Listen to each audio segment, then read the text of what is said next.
Hello, folks. Welcome back to World War II TV, and we're continuing our look at the Sino-Japanese War and the wider Asia-Pacific War. And when I thought about planning this set of shows, about 3 months ago now, there were two names at the absolute top of my list of people I wanted to speak to. One was Richard Frank, who was on 10 days ago, and today's guest, Professor Rana Mitter, was the second. Not that the other guests haven't been equally fantastic, but you're got to have a headline act, and that they were the two I was thinking about. So, Professor Rana Mitter, if you haven't read his book, it's got different titles in America and UK. China's War with Japan is the version I have. It's just been regarded the world over as one of the most insightful and compelling accounts of the modern war. But also, Rana talks very much about the world we're in today, how the perception of this war is constantly changing. It's constantly in flux because of the world's politics. But I'm going to bring in my guest, Rana Mitter, who teaches, of course, at Oxford University. I'll bring him in now. So good afternoon, Rana. How are you today? Hang on, you're muted. Yeah, okay, there we are. No, you're back. No, you're muted again. Something's gone wrong.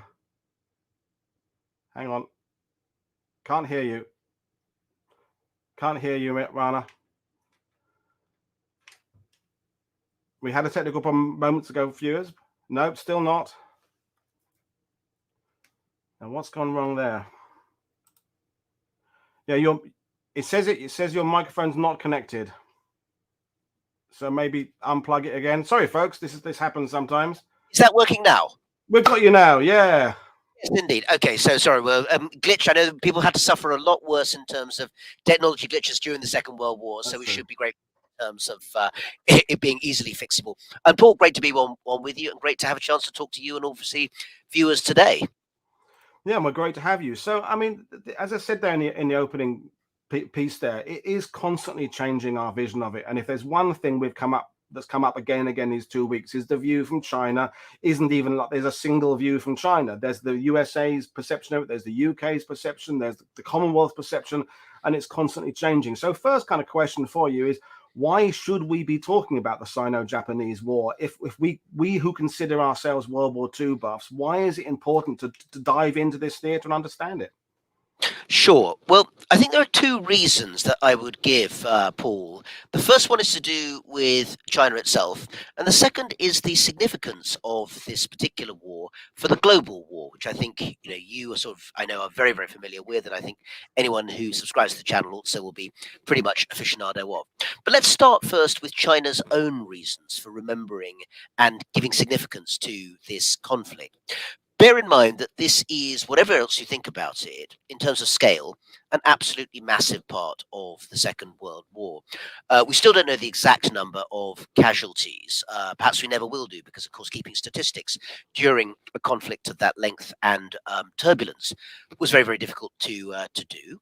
But, it's certainly realistic to say that many millions, 10 or more million people died as a result of the war. I'm using that phrasing carefully because I would include, and I think we're going to get to this later, events such as the Henan famine, massive famine which killed some 4 million people in and of itself during the wartime years, and which would not have happened without the Japanese invasion. So they're not all combat casualties, we should point out, but they are deaths directly attributable to the war. And events of that sort, along with 80 to 100 million Chinese becoming refugees in their own country during the 8 years of the war from 1937 to 45. It's the longest theatre of World War II. I think most historians would say that the Marco Polo Bridge incident of 1937 is when it starts, July the 7th, 1937, and it goes on all the way till 1945. That's 8 years of war. It's how the Chinese themselves have always thought of it, as being an 8-year war.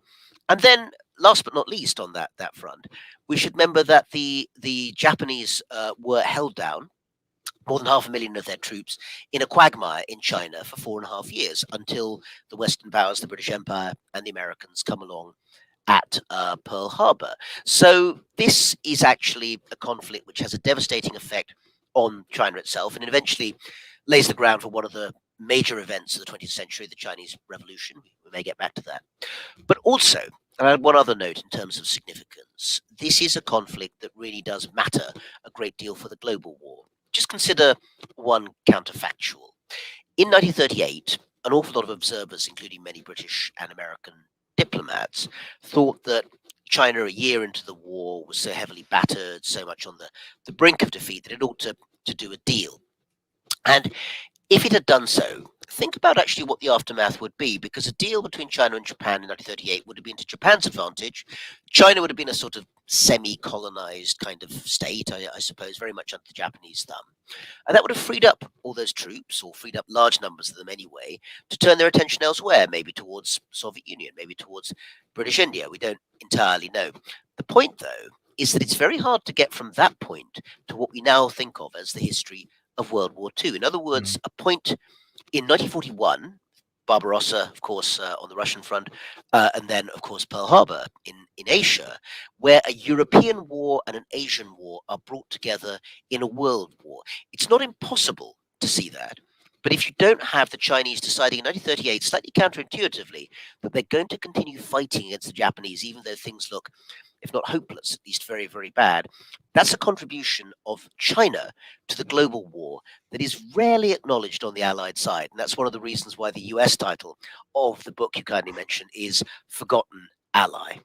And we talked about the tormented alliance with Zach Fredman a few days ago, and how, again, the perception of this, an alliance is such a loaded word because it implies everything is rosy, when clearly it wasn't always completely rosy. It's these perceptions again. But I want to bring you back to this idea of the counterfactual, because we've had Rick Green, who's been watching all these shows this week, is saying, going back to this counterfactual idea, maybe Wang Jingwei would be leader. And he's one of the figures that you really get to grips with in your book, because obviously people are familiar with some of the main players in there, but he's sort of fallen through the cracks a bit. So for those who don't know who he is, and kind of tie him into this potential counterfactual.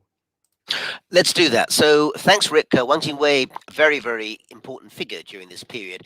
And for those who know the European history better, perhaps, than the Asian history, the point of comparison is perhaps Pierre Laval or General Pétain. In other words, the French or indeed Vidkun Quisling in Norway, the French or Norwegians, Europeans who collaborated with the Nazis rather than resisting them, which, as we know, was a significant number of people. Now, there was a cognate grouping, a similar grouping that existed in China. Their logic was in some ways similar to the French collaborators, although for reasons I'll explain in 2 seconds, the ideology wasn't quite the same. But let's look at the motivation. Best place to understand why who Wang Jingwei was and why he did what he did is just know a little bit about his background. He was a very, very prestigious figure, a little bit like General Pétain, in fact. Wang Jingwei had been one of the key figures of the Chinese Revolution that overthrew the last emperor back in the early part of the 20th century. He, excuse me, had been a sort of boon companion of Sun Yat-sen, one of the great revolutionary leaders of the early 20th century. Then a sort of rival in arms and rival in ideology with Chiang Kai-shek, the Chinese nationalist leader who, of course, is ultimately the leader of China, the acknowledged leader of China during World War II itself. And Wang Jingwei had this sort of love-hate relationship, probably more hate than love, but all the same, with Chiang Kai-shek. But they cooperated quite well together in terms of trying to work out a strategy for China before it had gone to war in the 1930s, doing what you might call the appeasement phase. And Wang Jingwei was always perceived, slightly unfairly, but nonetheless, because of his closeness to Japan, as a sort of pro-Japanese politician.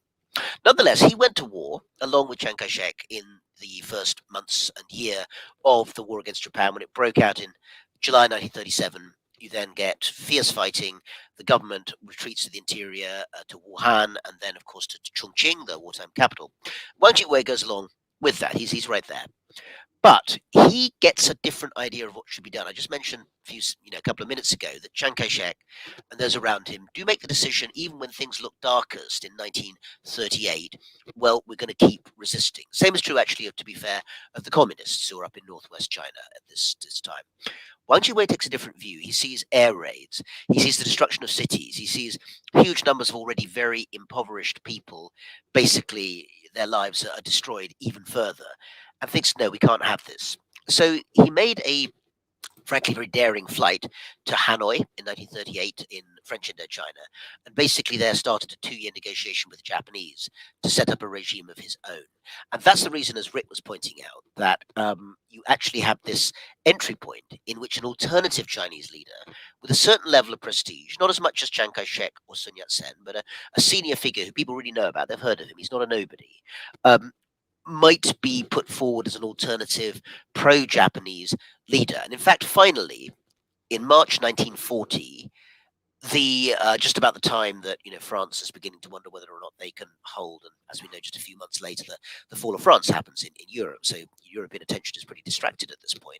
But over in China in spring 1940, Wang Jingwei was finally put in as the new president of Japanese-supported Republic of China.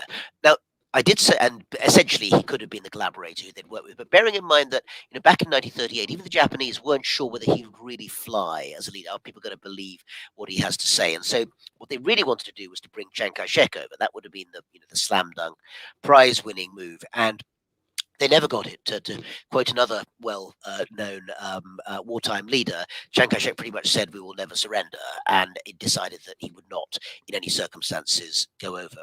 One thing just to note at the end of that, which is that I did say the ideology of the French collaborators was different from that of Wang Jingwei, and I think that's worth noting why it is, because it perhaps explains a little bit of his motivation for going over to the Japanese side. The French collaborators took part in something that essentially was a rejection of the French Third Republic, which had been in power for up to the fall of France, really. Daladier, Reynaud, those leaders, and they declared that instead they were putting forward the État Français, a new French state, which would then, as we know, be split between North and South. The South being run out of Vichy. That was not the idea behind Wang Jingwei's move. His idea was that, in his own logic, Chiang Kai-shek and the defenders Chiang Kai-shek and the nationalists who had withdrawn from eastern China were essentially, they were the traitors. They were the ones who had run away from their own people.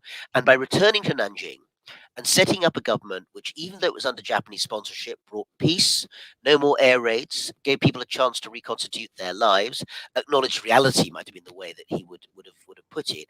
That was actually the genuinely patriotic move. So in other words, he was arguing he was restoring the old Republic of China, whereas the French collaborators rejected the old Republic and argued that they're actually creating something new. A great answer. And to elaborate on his status, this is something you've talked about on numerous podcasts and YouTube, and indeed since your book, the book we're talking about, obviously you've written other books since then, is that he is still a taboo subject in China. Everyone agrees he's who you don't talk about. The nationalists are starting to come back into the story now, and you've talked in all your podcasts about the 2015 September parade. So I think it'd be a big right opportunity to mention that now, because that was after your book, but before the latest book. That's right. You were mentioning, actually, I shall take opportunity, or perhaps I won't, because I might bring these books coming down. But yeah, don't have an avalanche. Don't start. I was about to say, no, we better not have an avalanche here. That would be a bad way to go. But anyway, China's Good War is the most recent one, just out in paperback, since you're kind enough to mention it, Paul. And that is a look at the way in which World War II shapes contemporary Chinese political culture. And you mentioned that 2015 parade in Tiananmen Square, which for the first time acknowledged the nationalist Chiang Kai-shek contribution to the victory of the Allies, including China, in World War II, and not just the communist contribution. But Wang Jingwei and the collaborators, you're right that is still much darker territory from the point of view of the Chinese nationalists, because they can make an argument that, well, Chiang Kai-shek took the wrong side in the civil war against communism and was ideologically cast into darkness then, but he did at least fight the Japanese, and that's now acknowledged. But Wang Jingwei's decision to essentially collaborate with Japan, I think, has sort of been outside the pale for two reasons. One is that clearly the decision to collaborate with the Japanese had a great deal of very, very disturbing political significance, and people did reject that after the war was over. The second reason, which I think is hidden under the surface and really never discussed in any detail, is that perhaps more people at the time were sympathetic to Wang Jingwei's decision than could ever be acknowledged openly after his defeat. And the one piece of evidence that we have that suggests that might be the case, or one of those pieces of evidence, was that Wang Jingwei himself actually died of cancer during the war. He didn't survive to the end. Otherwise, I'm sure he would have essentially been put on trial. But his widow was Chen Bijun, and she was a very, very close revolutionary comrade of him. She was not just someone who he had decided to marry on a whim. The two of them were very, very devoted to the cause of China's revolutionary progress. She was put on trial, and she made exactly the case which I've just summarized to you, which is that when my husband was in charge of the part of China that was occupied, there were no air raids, no one was killed, in terms of these sort of dreadful battles and so forth. And in fact, he saved lives. He didn't take them. Now, we can all pick dozens of holes in this argument, and again, some of the French collaborators made not dissimilar arguments after the war as well. But the point is that in the courtroom, when she made this speech, many of the members of the audience who had come in, members of the public, to see the trial, burst into applause.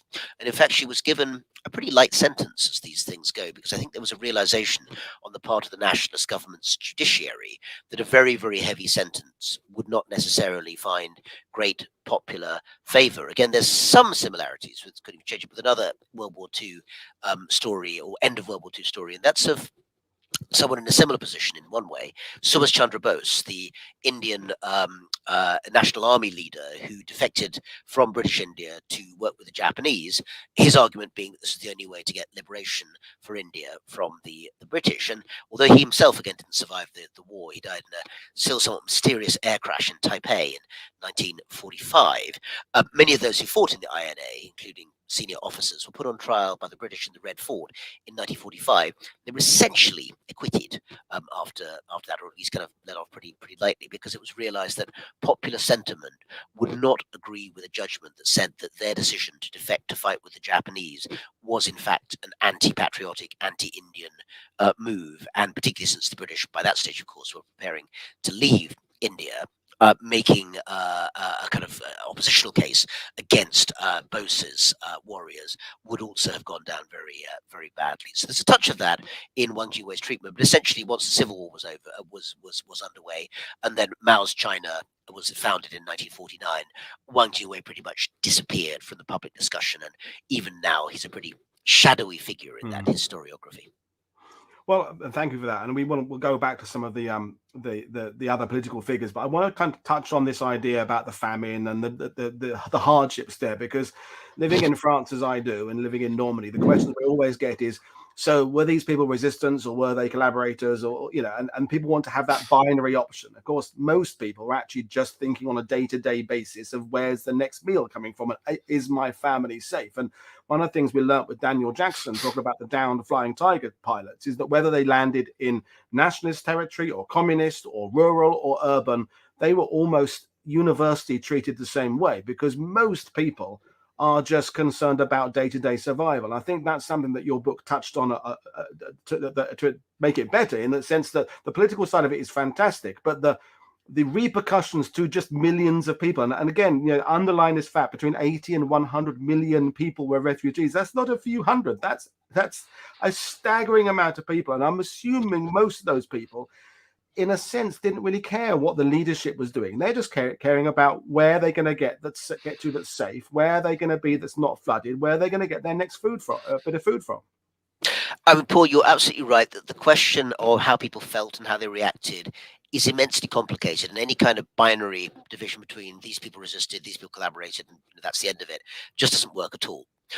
Let's take a moment just to think about what we know from some of the archival sources about refugee flight in wartime China. And I'd say, if you're looking at aspects of what has changed in the way that we understand the history of this period, I'd say, first of all, I hope I'm not being unfair, but in general terms, China's entry into the global World War II story is something that's really only a couple of 2 or 3 decades old, perhaps at best, because it just hasn't been brought into that. But even within the field of Chinese history, which is more specific and obviously has a rather longer, if more specialist lens or period of examination, I would say that there are some elements that have come only from relatively recent archival openings and discoveries. And I think the story of how much China was affected by refugee flight during those wartime years is a relatively new story. A lot of historians have done wonderful work, but I think if I may, I'd mention American historians, Canadian historians, Stephen McKinnon,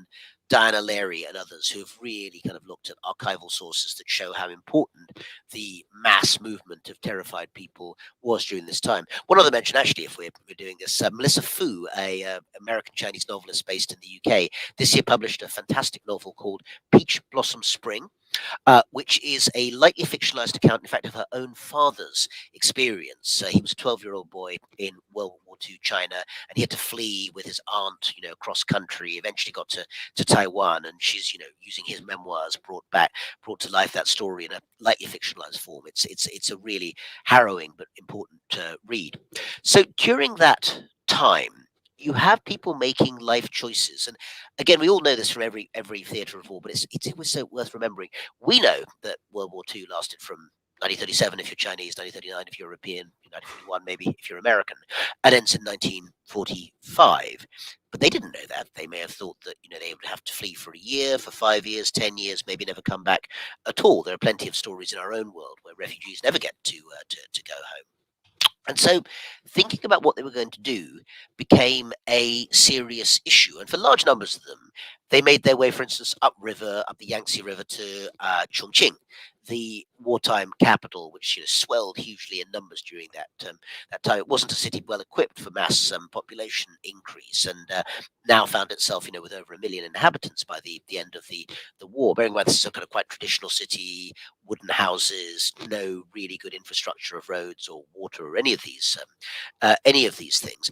And on the one hand, we do have some evidence that because of the impact of propaganda, and also the reality of horrific air raids, which were a significant part of life in the summer, in particular between 1938 and 41, that people's sense of national identity and being under siege did grow in many cases. I mean, many people in later oral histories do recall, as you would do, the experience of having to flee for air raid shelters and being bombed. And we know this from other societies too. But one of the things the archives revealed is that for a lot of people, the reaction was, after a while, well, actually, maybe we should just go home. Because even if the Japanese are in charge, it may not be worse than being here. So much so that the government even had to come up with various guidelines, like bullet points, saying, well, look, if people are insisting on going home, you can't stop thousands of people doing it. So here are the propaganda points you should educate them with before you let them go, so that they know that they shouldn't, even if they're behind enemy lines, they shouldn't give away military secrets. They shouldn't, succumb to the propaganda efforts of the enemy. They need to understand that they still should remain Chinese nationalists, even when they're back in home territory. But the fact that they had to think about this is an indication that, at least for a significant body of refugees, life was really so unbearable that even going back home to a Japanese occupation seemed like a plausible alternative. And I suspect that versions of that, were also true in many European contexts too. I think it's by no means just a Chinese phenomenon. Mm. Yeah, I mean, when you're hungry, you're hungry. That's it. That becomes the priority. So, people enjoying it, by the way, the various historians as well watching it. And I want to take back to something you said about the kind of the last 20 years of the beginning of this new phase of examination of the Asia-Pacific War. Because going back to the 1940s, I was surprised when Peter Harmsen said just how much was coming out of China in 37, 38, how many Pathé newsreels and film crews were there, and how many journalists were there sending stuff. And then at some point, and we can argue when that point was, kind of the tap got kind of switched off and the information kind of stopped coming out there. And over the next sort of, I don't know, 20 or 30 years after World War II, then the myths start building up. And I think one of the things I want to kind of press you on is this idea that the nationalist forces were hopeless, they were under-equipped, they were badly led, badly trained, and particularly, you said yourself, because the fighting didn't really move on the ground for all that time. It moved to an air war and blockades and things. So it allowed all these myths, although they are all based in elements of truth. All myths have some truth. But where are we now in re-examining the nationalist efforts and Chiang Kai-shek himself in our kind of Western world, or whatever you want to define it, and also in China?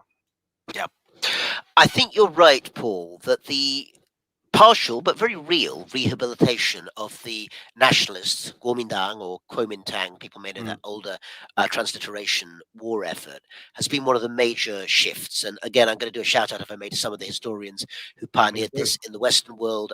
Hans van der Ven of Cambridge University. And by the way, if you haven't read van der Ven's work, China at War, Triumph and Tragedy, 1937 to 52, get it now. It is an absolutely astonishing account. It's more sort of military and strategic, actually, than you might My work, as you've kindly mentioned, Paul, is more kind of political, social, cultural history in a sense. And Hans has really kind of nailed a lot of the elements. What is Clausewitzian and what is not about war tactics in China? It goes all the way through World War II, through the Civil War, and through to the Korean War as well. And Hans has been absolutely central to the Western effort of making people understand, particularly actually having to tear a few reputations down along the way. General Vinegar Joe Stilwell, I'm afraid, someone who was very much a creator of his own myth and well respected in the West as a teller of truths about China, has really had his reputation rebuilt from scratch, not necessarily in a positive way, by Hans and other historians who have looked at this in detail. And in Taiwan and China itself, actually, from the 1980s and 90s onwards, lots of amazing historians who have really pushed forward using archival materials a new understanding. So let me briefly summarize what I think a new consensus amongst historians is. And you know what?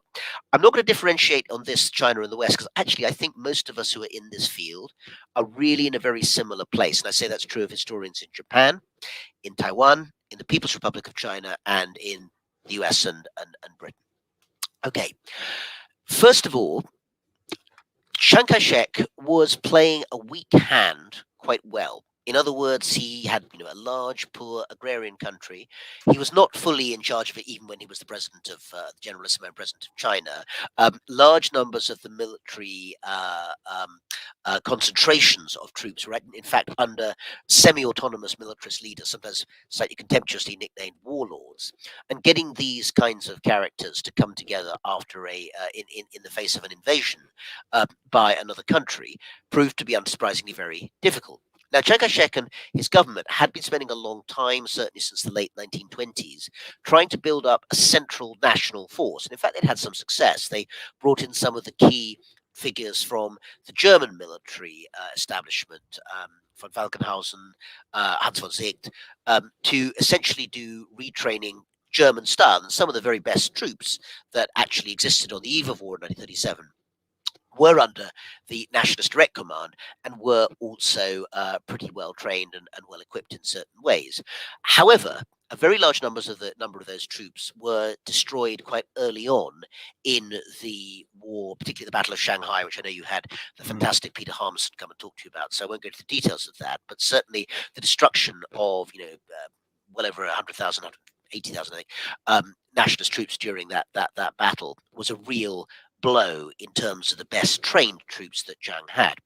And after that time, it is fair to say, I think, that the quality of troops that China was able to offer was distinctly degraded. The retreat to Chongqing was a sort of retreat for the ultimate purpose of trying to get foreign assistance, whether it was Soviets, and there was briefly Soviet air cover during the Battle of Shanghai, the Americans, the British, whoever it might be.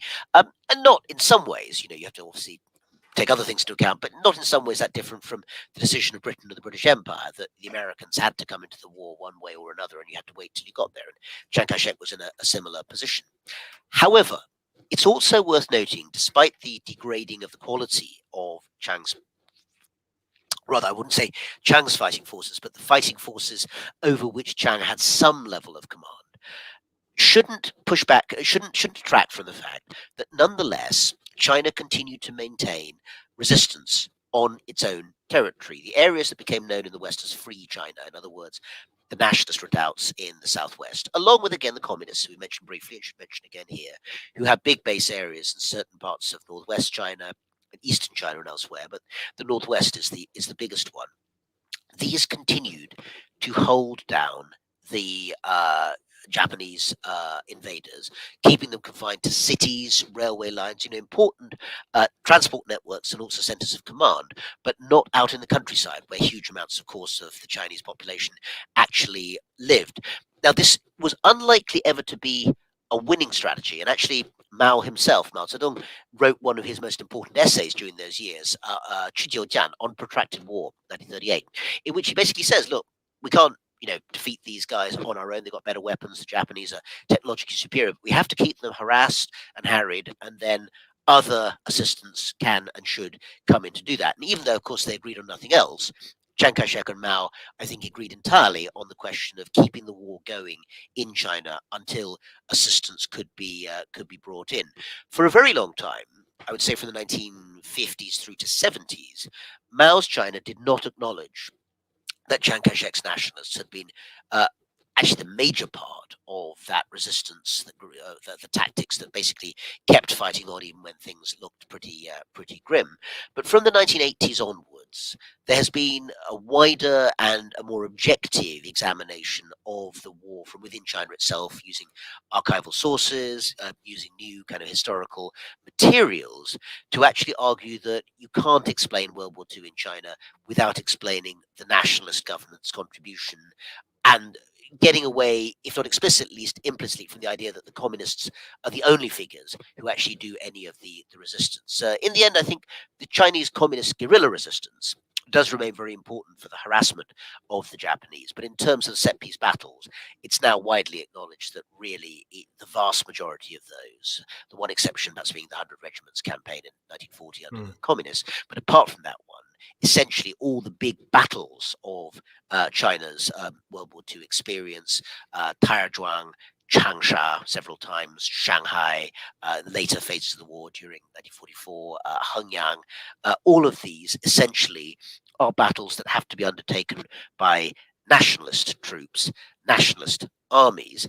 And it's in that context that it's really not possible to explain the ultimate, in some ways, very Pyrrhic victory of China as one of the allies without understanding that the input that the nationalist armies gave was crucial to that outcome. No, definitely, and I think it's the idea of what we mean by victory as well. Because I think it was reading your book about that Mao writing about the protracted campaign. Is that I had that eureka moment of actually you can win a war not for victory. You can keep waging a war just to get to a point where someone else joins in to bring a victory later on. And we talk about it all the time on this channel about how you measure some of the successes of special forces raids in World War II that sometimes went really badly wrong, but actually had this effect on either morale, or they changed the way the governments were thinking, or they brought about a change in doctrine or things like that. And even the Doolittle raid, which we could touch on in how much that affects the people of China, is that there's different ways of measuring the Doolittle raid. As a raid, pretty much didn't do anything of any note at all, but as a statement, as a statement of intent, as a message to the world, hugely important. So yeah, that eureka moment I had, that just keeping a protracted war going, because we are stuck in this idea that we listen to the patterns of the world. We talk about victory, victory, victory, and if you don't win, Montgomery, if you don't win, it's nothing. But actually, there are other ways of waging a war to achieve a victory without actually getting the obvious victory. If I'm not tying myself in verbal knots there. No, you're not at all. And in fact, let's use a specific example, because it's one of the ones that's best known from this particular conflict. And again, the work of Hans van der Ven, who I mentioned, I think is really central in terms of this piece of revisionism. And that's about the role of General Stilwell. Reminder, I think, your expert viewers and listeners are going to know, Paul, but he was the American commander-in-chief of Chinese troops during World War II after the alliance that started after Pearl Harbor. So, in other words, sent in February 1942, February 1942. And again, if you step back for a moment and consider actually the optics of that basically Chiang Kai-shek, having come into an alliance, having fought, along with the communists, to be fair, but, nonetheless, 4.5 years, China pretty much fighting alone with some clandestine assistance, or in case of the Flying Tigers, as you know, not so clandestine, but certainly not official, are then told that actually to be in the alliance, the best thing is that an American should actually command the Chinese troops. I mean, there are an awful lot of people who might have said that actually this is a very unreasonable thing to ask, but Chiang went with it, and it was, it seemed like it might work out fine. But it didn't take very long for it not to be fine. And while the kind of headline story, and if you look at an old classic, which I think in many ways has been heavily rewritten in terms of the story, but it's still a fantastic read, which is Stilwell and the American Experience in China by the great popular historian Barbara Tuchman. And that's published back in 1972. It's one of the first books to look at this back in the day. It's over half a century old. That basically argued that Stilwell came along to teach the Chinese modern warfare, and these guys just didn't get it. They were all warlords and fools and knaves, and Stilwell famously nicknamed Chiang Kai-shek the Peanut because of his polished bald head, which was pretty offensive, I have to say. But what was the strategic viewpoint that was actually being debated there? Because that gets to the point that you made, Paul. What Chiang Kai-shek felt, and I think, in retrospect, you can see there was a case for this, was this. China had been fighting for 4.5 years. There was no doubt that, in the eyes of anyone reasonable, it had shown that it was willing, it was not going to throw in the towel, that it was willing to keep fighting, but that its resources were scarce, that it had weak and degraded armies where the best had been lost many years before, and that trying to actually use China as the basis for an all-out victory in the terms of a massive great new campaign was neither wise nor possible. And again, as I go into more detail in the book, part of the problem also was that the Western powers didn't really want this either, because there were some other things going on around that era. You may have heard a little operation called D-Day, Paul. I think you may be aware of that. Vaguely, yeah. And a few hundred miles to the east, Bagration going on as well. So, in other words, how much enthusiasm really was there in the Western world to help out a massive new offensive in China? Not sure. Stilwell, first of all, turns up in Chongqing, gets to know Chiang Kai-shek and his astonishingly important and able wife, Madame Chiang Kai-shek, fluent English speaker, American educated, China's voice to the world. I would say, feel free, audience, to push back, but I would say possibly the single most important, internationally important political woman in the world in the first half of the 20th century, because, when China needed more cash from the Americans, they sent Madame Chiang Kai-shek to speak to the two houses of Congress and spell behind Washington and, get the check signed. And there weren't many men or women from anywhere in the world who could do that. Anyway, so Stilwell gets to know them, and then he basically announces that he wants to, Burma is an absolute disaster zone. Japanese are running through it on their bicycles and everything else, and Stilwell decides he wants to basically try and take it back, or to defend it. It goes horribly wrong. Then he essentially spends the whole time working out why everyone except himself is to blame, and somehow it's Chiang Kai-shek's fault. We now have Chiang Kai-shek's diaries. We always had Stilwell's diaries. He published them pretty much in the 1940s, and he died actually shortly afterwards of cancer. But Chiang Kai-shek's diaries were not made public until the 2000s, late 90s, early 2000s. And we now see that every time that Stilwell was writing a diary entry in 42 saying, I'm trying to defend Burma, and these Chinese guys, and actually the British, he hates the British just as much as the Chinese. He thinks we're all, they're all effete and sitting around, smoking pipes and not getting on with the job. And he's the only can-do American who makes it work well. And Chiang Kai-shek, at the same time, it turns out, is getting this news back from Burma and saying, what the heck is this guy doing? He's taking my Chinese troops, throwing them into this battle, which isn't going to work, when we need to defend China. And as it turns out, large numbers of those troops indeed were, essentially left on their own when Stilwell finally pulled out. You then, of course, do eventually, 2 years later, have Chinese troops brought in to the ultimate recapture of Burma in 44. But a large part of the motivation for doing that, again, was Stilwell and the American sense of sort of the need to avenge their previous defeat. It wasn't necessarily the battlefield that Chiang Kai-shek would have chosen at that time at all, particularly since 44 also marks Operation Ichigo, the massive last Japanese thrust into central China, for which they needed all troops available. So, yeah, the definition of what is victory and what is actually a victory of sorts by simply holding your own is very, very central to the question of how we assess the China theatre during that time. And it's still controversial in some ways. Yeah, definitely. And also, of course, when do you stop examining the ramifications of World War II? Because they are still absolutely influencing that part of the world today, and will be in years to come, where we could definitely kind of draw on a line and say, well, Market Garden, for example, is no longer affecting the world. Whether it was Montgomery or James Gavin or that, we can debate that as historians of the pub, but there's no real ongoing crisis that is affecting. But with China, with Taiwan and Thailand and Japan, it's still going around. And you must be, in a sense, it's exciting that the minute you do a book, it's already out of date. But it's also must be kind of frustrating that there's still so much work to be done. So as we kind of get towards the latter part of the hour, where are we going next with examining this theatre? I mean, you're talking about historians, fellow colleagues of yours at Cambridge and Oxford, and people coming out of China and Japan. But what do you think is next for our examination of the wider conflict? Or what do you hope is next, rather, maybe? Yep, no, absolutely. Well, there are many things I think that would definitely be good to explore next. One, actually, just picking up on one of the thoughts in the comments. Someone says naming other prominent women in the first half of the 20th century, Eleanor Roosevelt, and she is Yep. the one that I do always flag up, not least because of her role in the United Nations. Even so, I'd say that probably, at least in public, Madame Chiang Kai-shek gets more autonomy in terms of how she presents her case and China's case. The reason being, of course, that Chiang Kai-shek spoke very little English, and Mm. therefore, in the American arena, Sung Mei Ling was pretty much free, well, not free, but she was certainly much more available to speak in her own right. But you're right, Eleanor Roosevelt, I think, is the other one who definitely sits in that category of internationally highly significant. What should we be doing next? Well, first of all, I think it would be really good to think that a trend that had emerged in the 1990s, perhaps up to about 10, 15, well, 10 or so years ago, which was the increasing and more broader, more widespread opening of China's archives would continue.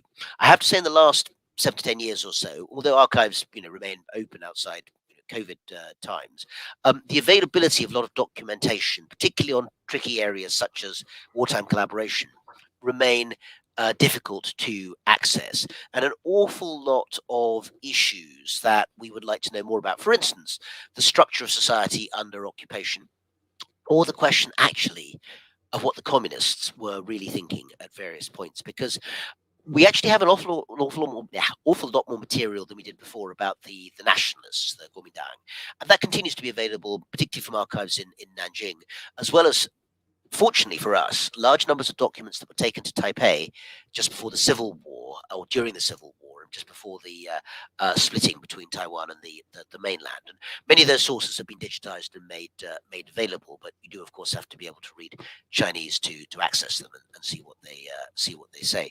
But I would say that because it's so politically sensitive, as we were just saying now, the question of what the conversations really were between Mao Zedong and his big generals, people like Peng Dehuai, who would later go on to huge, and Lin Biao, really important roles in the Civil War, and then beyond that, of course, in the Mao period.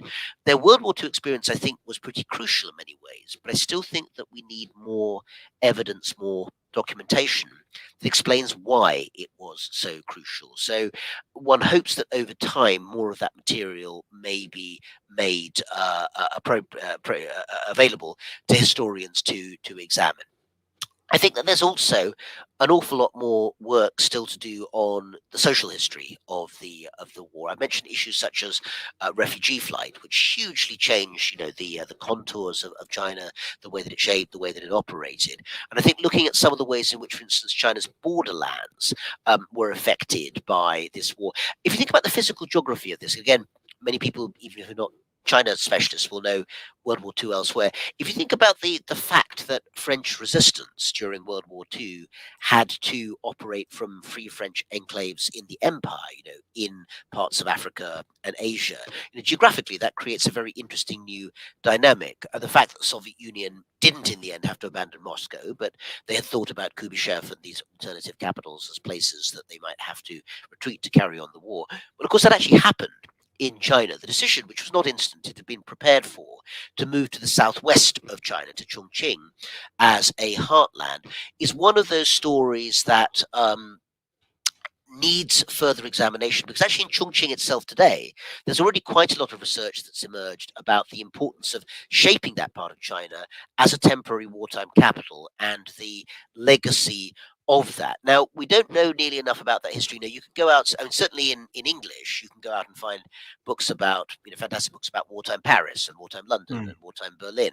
The book about wartime Chongqing has not, I think, yet in English been put together. Lots of books that have aspects of it. Again, brilliant social historian like Nicole Barnes at Duke University, who's written a book called Intimate Communities about, excuse me, healthcare and how, excuse me, women's healthcare rights were adapted in wartime China. And again, if that sounds slightly abstruse, bearing in mind that one of the objects of faith, you might almost say, for any Briton, is that the National Health Service in Britain emerged essentially from Beveridge and World War II experience. So again, seeing the parallels in China is, I think, important. But the big overarching story of how that emerges in that heavily bombed, entirely overfilled and unsuitable wartime capital of Chongqing is a story that we could still stand to hear an awful lot more about. And more of it has emerged in Chinese, but I think actually an international audience for that work still could be built up a lot more than it has been at this stage. I'm talking about thank you. And talking about international audiences, the other thing we can't overlook is the fact that China has been dipping its toe into massive, great movies about World War II, both influencing with money Hollywood movies, but their own movies. Now they're still fairly not difficult to watch if you're living in Sweden or America, but they haven't quite reached mainstream. But that's something with their influence, is that they could really steer the way the whole world perceives the war. Because as I talk about all the time, as much as people like yourselves writings and James Holland and Peter Caddick Adams, movies and video games have reached in the billions. And if they start trying to steer the way we view World War II via these mediums, it could complete. I mean, I'm not saying it's necessarily a negative; it could be a positive, but that's a way it could be going that really change the world's perception of the war.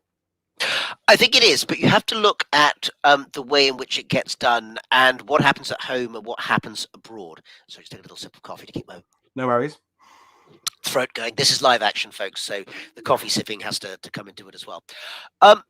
So let's take two movies, and again, not to advertise too much, but I do talk a bit more about movies because I just love I love Chinese wartime movies. I have to say I have a particular affection for really bad Chinese wartime movies. Oh yeah, they're great. It's like really bad Soviet movies are really bad great. ones you have to watch. So I'll mention, one perhaps in the successful category and one perhaps in the what you might say was less successful category, to explain where I think this can work and where it doesn't work in terms of the propaganda value or the publicity value that you've mentioned, Paul.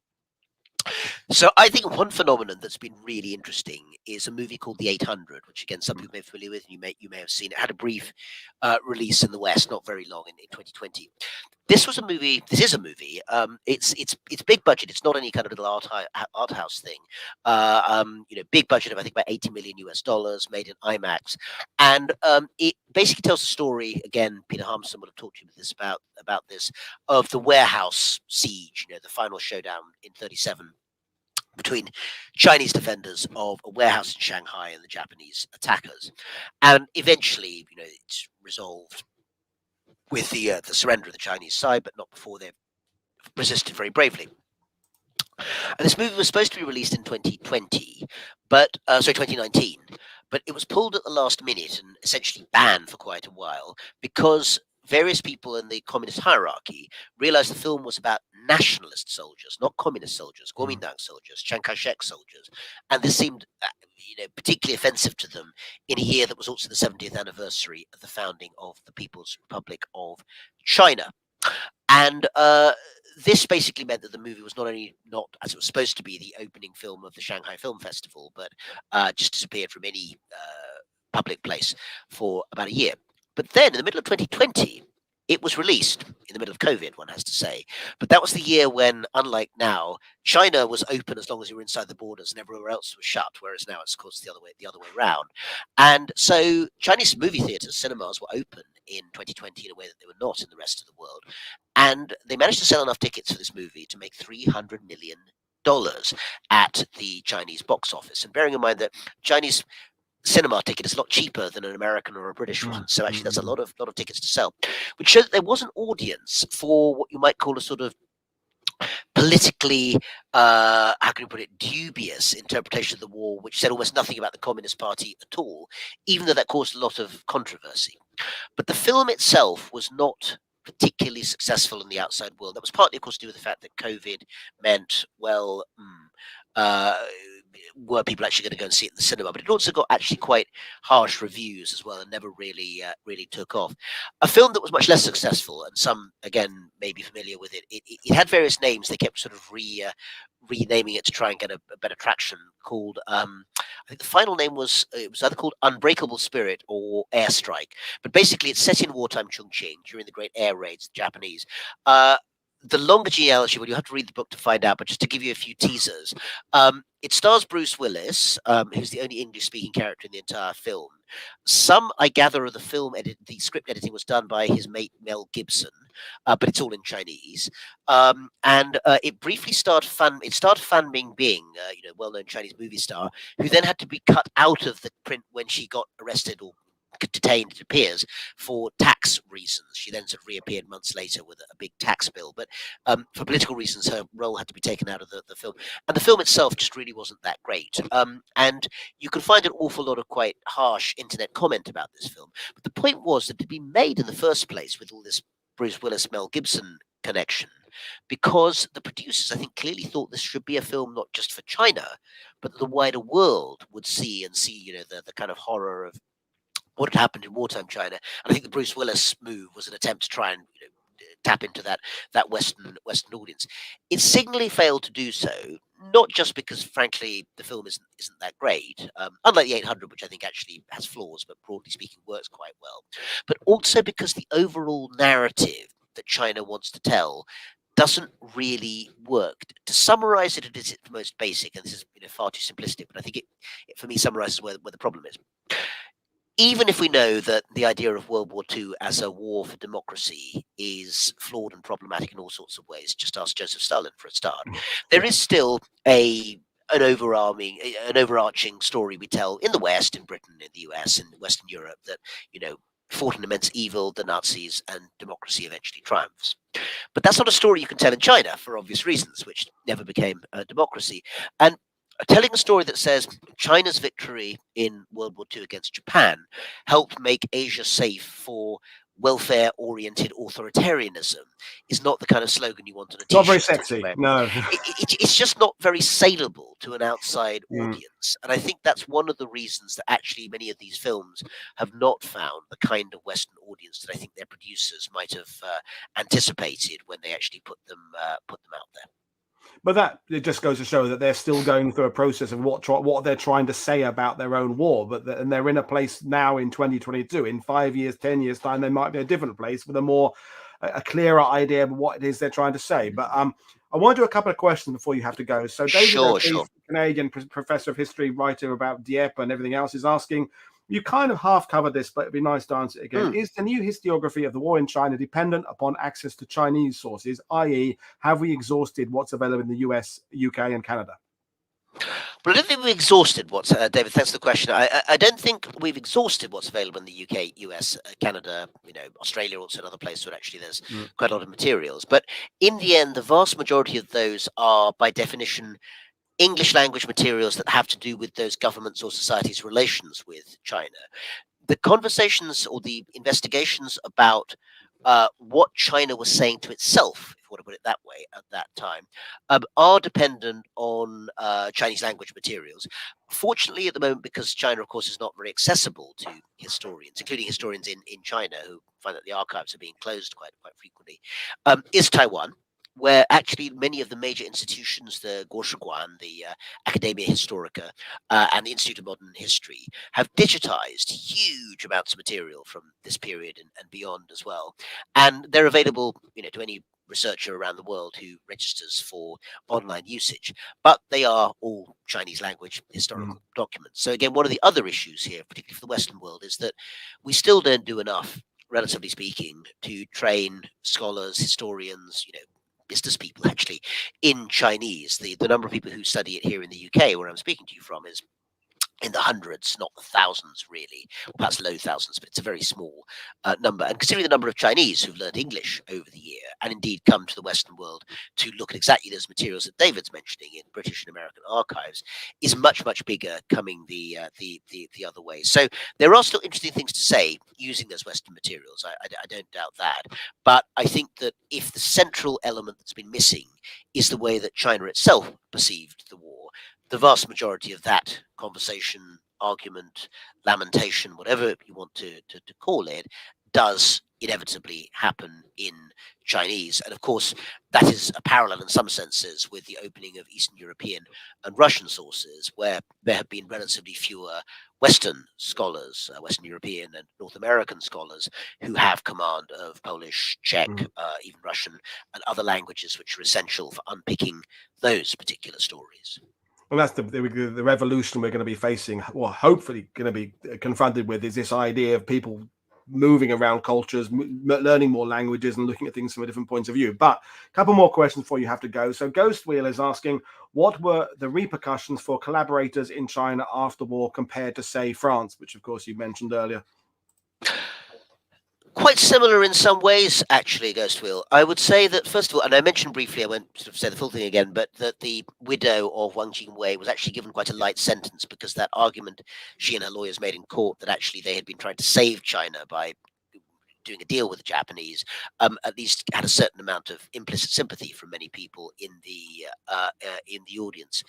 But that's having been said, there were huge purges of people who had stayed behind and worked with the Japanese. So to give one particular example, but I think it's typical of quite a lot of institutions, Peking University, then as now the most prestigious university in China, the Harvard or Sorbonne or whatever you want to call it. Basically, the dean, who was sent in there in 1945 when the war was over, his main job was to fire faculty, professors who had stayed behind, and there were a lot of them, to teach at Peking University under the Japanese occupation. They were considered politically no longer acceptable, and even regardless of their reasons for doing so, they were pretty much all out on the street. So that was a clear out in that sense. The difference, though, I think, is that in some ways the legacy of collaboration is both overcome quite quickly because France moves on to a new sort of narrative, and also lies under the surface for a much longer time. So although you have the initial period, of course, of épuration and the purging of people in France, fairly quickly you have to turn towards, can you solidify and democratize? The Americans are in there. They don't want the Maurice Thorez and the communists taking over. So essentially there is a move towards solidifying the restoration of French democracy. You still have, of course, all these Vichy characters who or indeed, just collaborationist characters. And I think, of course, the one who's become notorious was Maurice Papon, big figure in the kind of French collaborating regime, who actually also ends up being the instigator, organizer of the massacre of 200 Algerians in 1961 in the center of Paris, with their bodies being essentially thrown into the Seine. And the links between those people who may have learnt their trade under Vichy and then carried on, I think, is very strong in the French context. I don't think that works quite the same way for China, because essentially China plunges, a little like Greece, but not like France, into a genuine civil war within months after the end of World War II. And the dynamics of that particular conflict, which ends up being communist versus nationalist, essentially subsumes most of what comes before. Had the nationalists won the Civil War, another one of those alternative what if things we probably don't have time to do now, but if you go down that direction, you could see that the aftermath and the kind of remaining body of former collaborators that might have stayed in the nationalist regime might well have been an issue for a post-war Chinese regime. But while I think they were, in some sense, they weren't absent in the communist regime, they still were alive and around. Overall, the massive overturning of the nature of society, the violence of the Chinese Revolution that takes place after 1949, really, I think, breaks up most of the sort of circuits or nexuses of connection that had grown up during the collaborationist years, and makes it much harder to see a genealogy that links that period to the communist period straight out. Yeah, it makes sense. It's a real changing of eras, whereas France kind of morphs a little bit into something else. And something we'll like that, one more question if we can yeah, from Rick Green. And it could be a potential rabbit hole there, but can you comment on the war's effect on the ethnic minorities in the borderlands, on how their relationship with the central government changed afterwards? Yes, it is a fantastic, interesting question. One of my former students who now teaches at the University of Sydney, Andres Rodriguez, has written really interesting stuff on this. In fact, his book, I think, is just coming out now, so I recommend people have a look at that if they're really interested in this question. Broadly speaking, and as you say, it is a huge question. China's borderlands, particularly on the west and south, become a really important area of contention during this time. The cultural and political heartland of nationalist China for most of that time had really been, as it is today, in a sense, on the East Coast, sort of Shanghai, Nanjing, and then further north in Beijing. And the wartime period essentially forces them to move into a very different geography. So, for instance, the question of how do you keep ethnic Mongolians on board with a battle that they don't necessarily consider their own. And so, for instance, during the wartime period, Chiang Kai-shek's regime, amongst other things, starts doing sort of "we love Genghis Khan" type ceremonies, to show that they also have this symbolic sense of ownership over these wider cultural traditions that aren't necessarily traditionally Chinese either. Certainly, Xinjiang, very much in the news today because of the labor camps that are there for Uyghurs. This is already a subject of contention, certainly in the 1940s, where the Soviet Union has a massive influence in the border area and is simultaneously both essentially keen for the nationalists to succeed because they don't want the Japanese to win, but also at the same time are doing their best to sort of carve off slices of the Northwest and are by no means adverse to the idea of trying to get ethnic minorities there to essentially team up with the Soviets rather than see themselves as part of China. So there's definitely a sort of battle at the edges going on during that time. And finally, I would say in the Southwest, an area, again, of great interest to Chiang Kai-shek, because many of the nationalist alternatives to him were associated with the Southwestern group of China. That is really, really important in terms of understanding why Chiang Kai-shek becomes so paranoid. I think we can use the word paranoid about being undermined from below. He really thought that amongst the many places he could come from, the ethnic regions on the borders were the ones that he was least familiar with, the ones that his government were least familiar with, and where subversion might come. And I think he probably took it very ill that actually during a brief period when he had to step down from the presidency, it was Li Zongren, one of his deputies, who came from the southwestern region, who stepped in his place. I think thereby, in some ways, adding fuel to the fire of his feeling that actually it was China's borderlands that in some ways contained the seeds of his own destruction.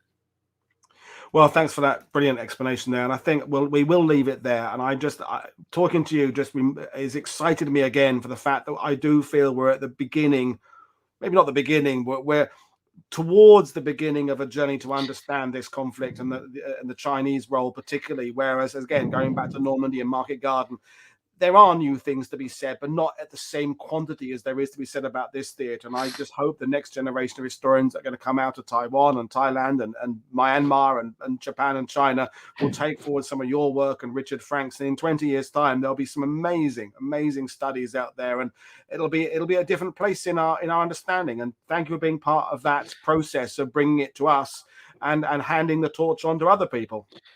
Well, it's been a huge pleasure, Paul. Thank you not only to you for putting this together, but also I've seen there's been a very lively series of chats in the chat, and I think that's probably typical of WW2 TV. They're going to some side subjects, so they're talking about their Christmas movies now. But they're a great community, and they've enjoyed listening to you, and I've been really grateful they've embraced what is, for some of them, quite a new subject. I mean, it's quite a new subject for me, comparatively speaking. My Sino-Japanese shelf is about sort of 10 inches of books. My Normandy shelf is half the living room, but I'm learning all the time. So I know you're very busy. I wish you well, and I hope our paths will cross again. I didn't get to speak to you at We Have Ways. I was there, you were there, we were on the same bus at various points, but it just never happened. But we will meet in September there next year, I hope, if not before.